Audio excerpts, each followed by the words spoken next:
With the school term slated to begin in September, the government will be allocating $1 billion in back-to-school assistance to just over 200,000 children who are on the Program of Advancement through Health and Education PATH.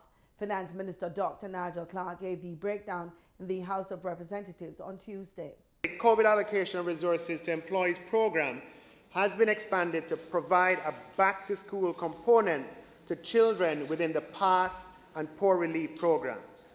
It should be noted that the government has, over the last 2 years, provided back-to-school grant to PATH students, and for this fiscal year, that grant was programmed at $3,500 per student.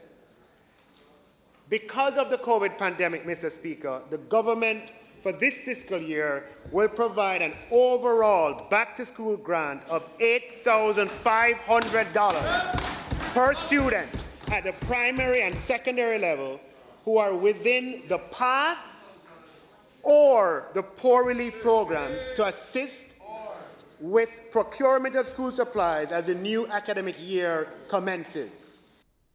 Parliamentarians were also urged to use their Constituency Development Funds, or CDF allocations, to assist constituents with back-to-school needs. Opposition Education spokesman Peter Bunting called on the government to do more. I would expect, and the opposition is calling for, the government to examine a special COVID allocation to recognize the challenges that parents are facing.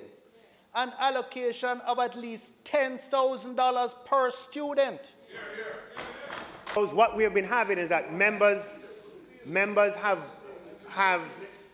needed to expend more on education this year, and so we're saying, to the extent that you need to, the limit will be removed, and later on, if there is a need to move the cap, we can do so. But moving the cap at this point in time, you can understand, right? It's just not, and I hope you can work with, on this. Moving the cap at this point in time, Leader of Opposition, is not something that is the optics of it, right?